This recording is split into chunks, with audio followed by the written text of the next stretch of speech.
Λοιπόν, προσέξτε πάρα πολύ καλά αυτό που σας λέω και σε αυτή την εκπομπή. Μπαίνουμε σε δύσκολη εποχή φαινομένων, μέχρι που θα κατεβάζει φωτιά από τον ουρανό ο Αντίχριστος και οι μεταυτού, μέχρι που θα ανασταίνει νεκρό. Αλλά σου λέει, πρόσεξε, θα είναι πλάνη,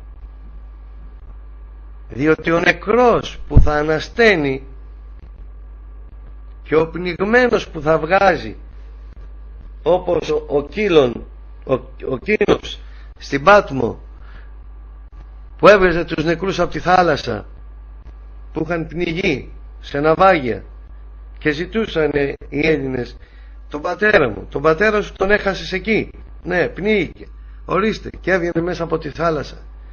Και λένε του Ιωάννη, του θεολόγου, του αγαπημένου του Κυρίου, Ιωάννη, κάνε κάτι.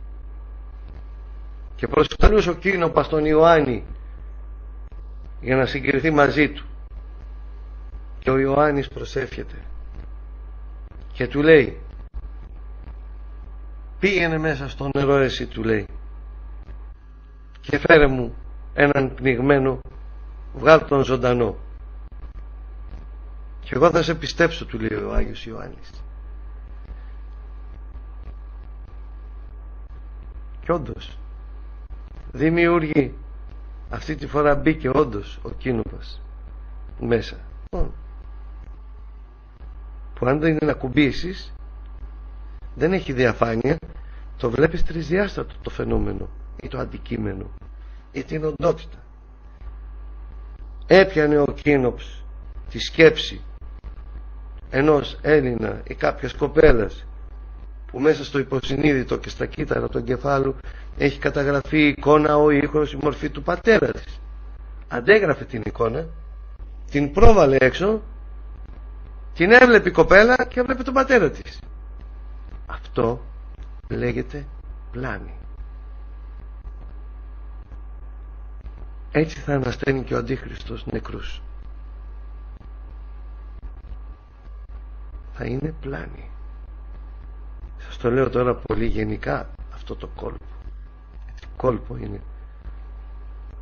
Όμως αυτό τον κόσμο τότε θα τον πείθει, γιατί δεν θα έχει το χρόνο μπροστά στο σοκ και στην έκπληξή του να κάτσει να σκεφτεί ότι αυτό είναι πλάνη.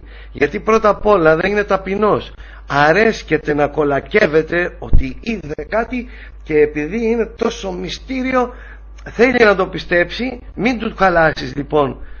Την φουντώνει ο εγωισμός, η έπαρση, η αλαζονία.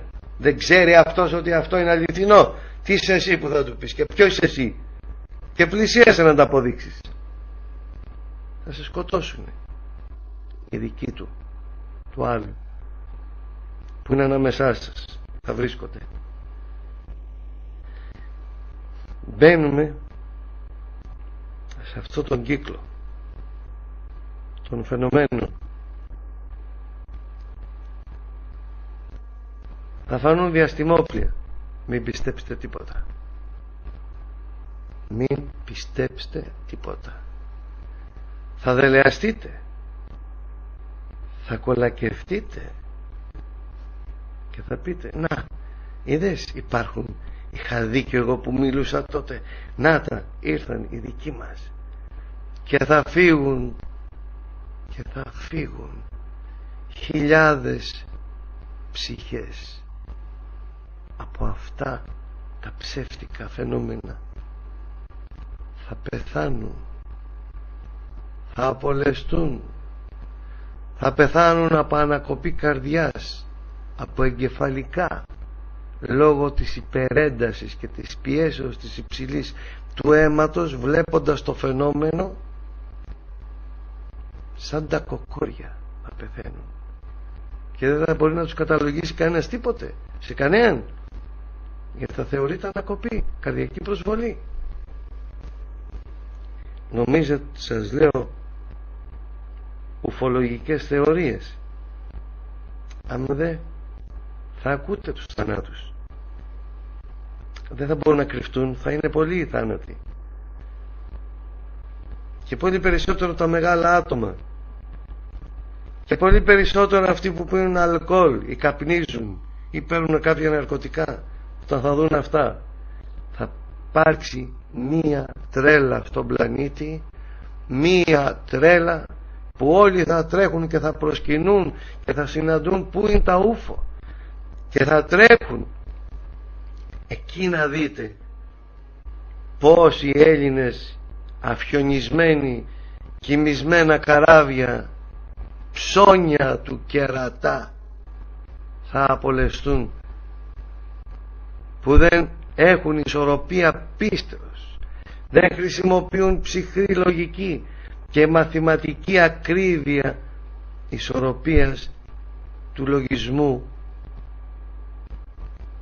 μέσα στον εγκέφαλό τους.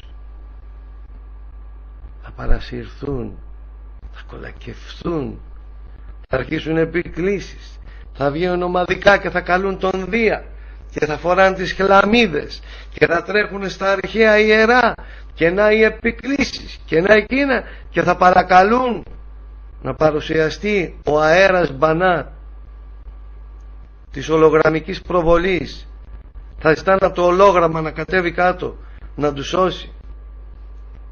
Και να τα τραγούδια, να τα νταούλια, να οι άρπες, να τα φλάουτα του Πανός, να οι σύριγγες και να εκείνα. Μια τρέλα. Εδώ είμαστε. Θα τα δείτε. Προσέξτε, μην είστε με την πλευρά τους.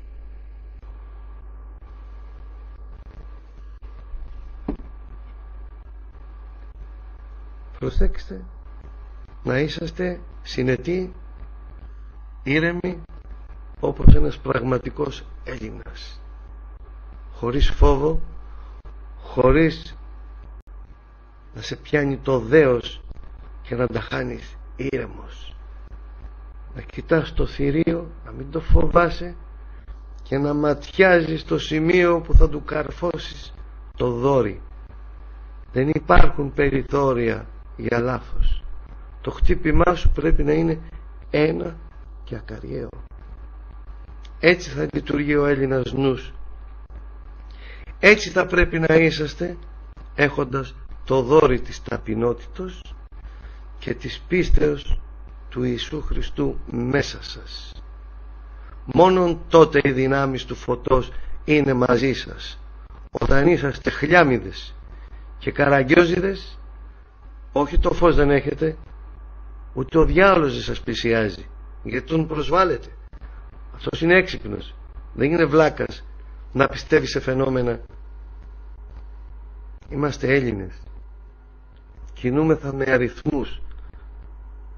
Τα γράμματά μας είναι αριθμοί, είναι κωδικοί, είναι συμπαντικοί κωδικοί. Δεν είμαστε άγριοι. Είμαστε φωτεινοί Νόες. Ξυπνήστε.